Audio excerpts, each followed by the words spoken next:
ሄይ ጋይስ እንዴት ናችሁ? ሰላም ነው? ዛሬ በጣም እንትን ነው፣ ጭጋግ ነገር ነው፣ ደመና ነገር ሆነ። አሮ ነው ዋይ ግን እኛ ቡናዬ ከእናንተ ጋር ነው ዛሬ የሚጠጣው። ቡና እዚህ ጋር አለ ከነጀበናው ልጅ ይበቃ ሰው ምን እናደርጋለን? ቡናችንን እየጠጣን እናወራለን ማለት ነው። እዚህ ላይ ቀዳው ባይዘው የራሴ ያፈላው ቡና ነው። ቡና ማፍላት በጣም ያምር። ከመጠጣት በላይ ማፍላት በጣም ይመቸኛል። ሰው ዛሬ የምናወራው ስለምንድን ነው? እንዴት ነው ባውንደሪ ማስቀመጥ የምንችለው? ባውንደሪ እንዴት ነው ልንሰራ የምንችለው? በዕለት ተዕለት ኑሯችን ሊሆን ይችላል። በቃ ጀስት ማንነታችን ማድረግ አለብኝ ብዬ ነው የማስበው። ባውንደሪ ግዴታ ነው ህይወት ላይ ባውንደሪ ግድ ነው ብዬ ነው የማስበው። ከሰዎች ጋር ባለን ኢንተራክሽን ባውንደሪ በጣም ግድ ነው። በጓደኝነት በሉት፣ በስራ ግንኙነት በሉት፣ በማንኛውም ግንኙነት ኢቭን በፋሚሊ ግንኙነት ባውንደሪ ግድ ነው። ለዛ ብዬ ነው የማስበው። አሁን ስለሱ ነው የምናወራው ዛሬ።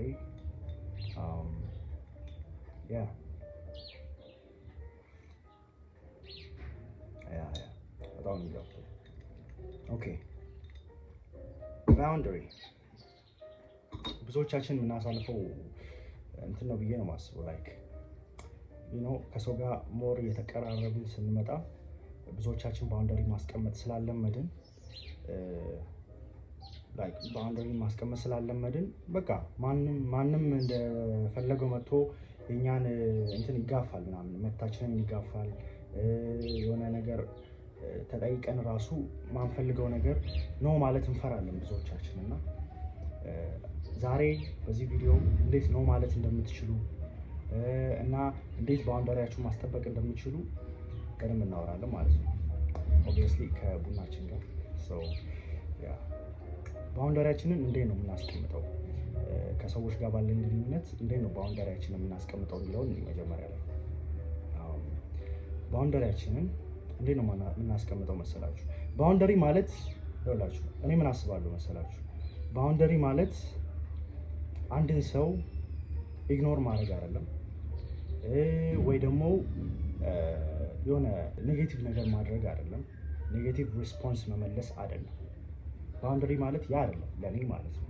እኔ እስካሁን እየተረዳሁት በመጣሁት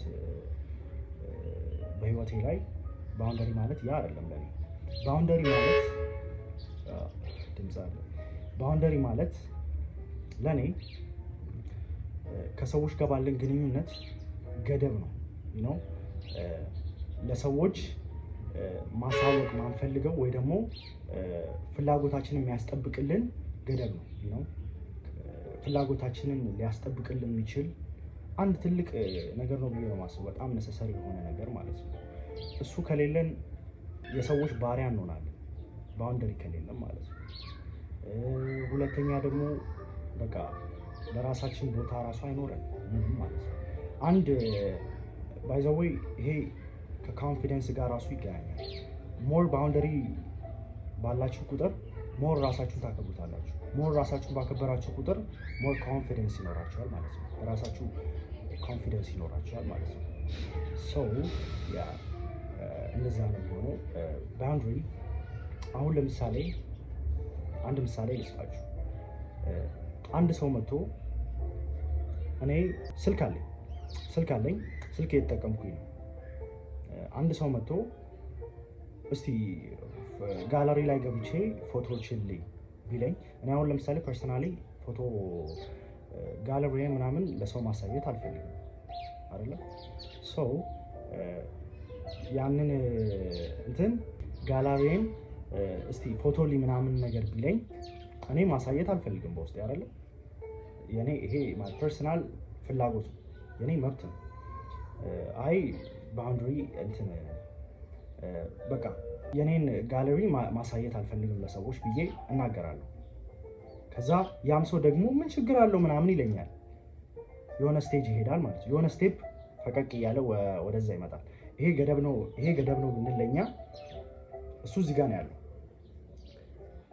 እምቢ ስትሉት እየመጣ እምቢ ስትሉት እየመጣ ሲሄድ እናንተም በእሱ እንደመስማማ ወይ ደግሞ ይሉኝታ ይዛችሁ ወደኋላ የምትሄዱ ከሆነ ባውንደሪያችሁ እየተሰበረ ይመጣል ማለት ነው። ገባችሁ አይደለ? እንደ አጥር እዩት ይሄንን ማለት ነው። ይሄ የእናንተ ከዚህ ከኋላ ያለው የእናንተ ግዛት ነው። ይሄ ደግሞ አጥራችሁ ነው። እዚህ ጋር ሰው አለ። አጥራችሁ ግዛታችሁ ውስጥ ማንንም ማስገባት አትፈልጉ። ይሄ የእናንተ ስፔስ ነው። አንድ ሰው መጥቶ ከተጋፋችሁ እናንተም እየላላችሁ በመጣችሁ ቁጥር ለራሳችሁ ያላችሁን ክብር ታጣላችሁ ማለት ነው። አት ኤንድ ኦፍ ዘ ዴይ ማንፈልገውን ነገር እያልፈለግን የሆነ በይሉኝታ የምናደርጋቸው ነገሮች በኋላ ላይ ያ ነገር ካለፈ ምናምን በኋላ ራሳችንን እንድንወቅስ ነው የሚያደርጉ።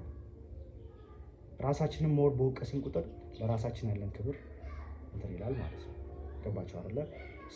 ያንን እንደዛ ከዛ በኋላ አንድ ሰው እንደዛ መጥቶ እምቢ ብላችሁት ባሳያችሁ ምሳሌ ማለት ነው። እምቢ ብላችሁት እየተጠጋ ይመጣል። እናንተ ሞር እየጠነከራችሁ ነው መሄድ ያለባችሁ። ሞር እየጠነከራችሁ በሄዳችሁ ቁጥር ያ ሰው ሊሆን ይችላል ሊጣላችሁ ይችላል፣ ወይ ደግሞ ሊቀየማችሁ ይችላል፣ ወይ ደግሞ በቃ የሆነ ምንድነው እናንተ ምን ችግር አለው ምናምን ብሎ የሆነ እናንተ ራሳችሁን እንድትወቅሱ ሊያደርጋችሁ ይችላል፣ በማይሆን ንግግር ማለት ነው። ስቲል ምንድነው ማስቀደም ያለባችሁ እናንተ የራሳችሁን ፍላጎት፣ የራሳችሁን ይሉኝታን ትታችሁ የውስጣችሁን ፍላጎት ማለት ነው። ምንም ነገር ሳትፈልጉ ማድረግ የለባችሁም ብዬ ነው የማስበው። የእናንተ ፍላጎት የነሱ ፍላጎት ከእናንተ ፍላጎት አይበልጥም።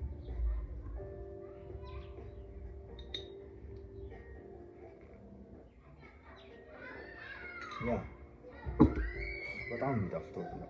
ዋው ዛሬ በጠዋቱ ቡና እና የነሱ ፍላጎት ወይም ደግሞ የነሱ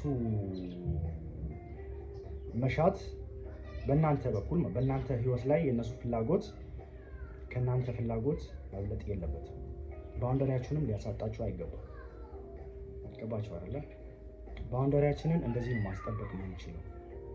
ብዙ መቃየም ሊመጣ ይችላል፣ ብዙ መደባበር ሊመጣ ይችላል፣ ብዙ መጣላት ሊመጣ ይችላል። ግን ስቲል መምረጥ ያለባችሁ ራሳችሁ ነው።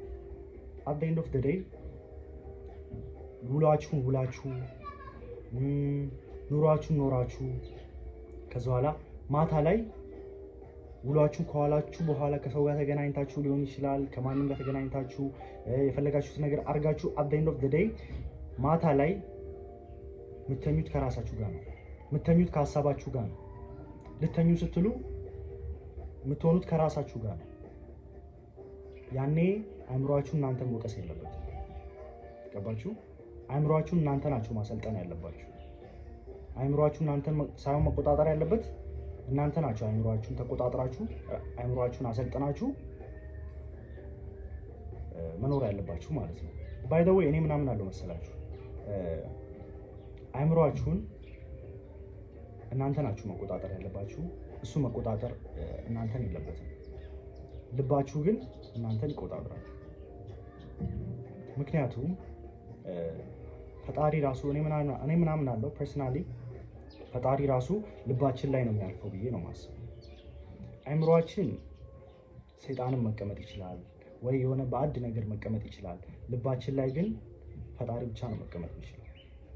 ብቻ ልባችሁን እመኑ ስለማለት ነው። ስለዛ ስለ አእምሮና ስለ ልብ ምናምን እኔ ስላለኝ አመለካከት ሌላ ጊዜ በሰፊው እናወራለን። ዛሬ ስለ ባውንደሪ ነው ማውራት የፈለኩት። አይ ሆፕ ከዚህ ብዙ እንደተማራችሁ ተስፋ አደርጋለሁ። ብዙ ሰውም የሆነ ስትራግል የሚያደርግበት ጉዳይ ነው ብዬ ስለማስብ እኔም ነበርኩበት፣ ለዋሻችሁ አልፈልግም። እኔም ነበርኩበት። በጣም ይሉኝታ ያለኝ ሰው ነበርኩኝ። በጣም በቃ ሰውን ለማስደሰት ምጥር ሰው ነበርኩኝ። ሰውን ማስደሰት መጥፎ ነው እያልኩኝ አይደለም። ሰውን ማስደሰት ልታስደስት ትችላለህ። ግን የራሴን ፍላጎት ትቼ ሰውን ማስደሰት ነው ራሴን ነው ዞሮ ዞሮ የሚጎዳኝ እና ሰው ለማስደሰት በጣም ጥር ነበረ። ራሴን አልመርጥም ነበር፣ ራሴን አላውቅም ነበረ። ከዛ ተነስቼ ነው አሁን ልነግራችሁ የፈለኩት። ከዛ ሁሉ ነገር ከዛ ሁሉ መጥፎ ነገር አልፌ ነው አሁን ላይ እዚህ ያለሁበት ደረጃ እና የደረስኩት። እዚህ ስደርስ ደግሞ እኔ ለራሴ ብቻ መጠቀም የለብኝም ብዬ ነው የማስበው። ቪዲዮም ሰራው ለዛ ነው። እኔ ብቻዬን ለምን ለሌላ ሰው ሼር ማድረግ አለብኝ ብዬ አስባለሁ። ሰው እንደሚጠቅማችሁ ተስፋ አደርጋለሁ። ቴንኪዩ። ቀጣይ እስከምንገናኝ ድረስ ሰብስክራይብ እያደረጋችሁ ጠብቁኝ። ቀጣይ ስለ ብዙ ነገሮች እናወራለን። በጣም በቃ ብዙ ያልተነሱ ሀሳቦች አሉ። በጣም ላወራቸው የምፈልጋቸው ሀሳቦች አሉ። በጣም ላስተምራቸው የምፈልጋቸው ሀሳቦች አሉ። አይ ሆፕ እንደተመቻቸው የቪዲዮ። ቴንኪዩ። ሰብስክራይብ እያደረጋችሁ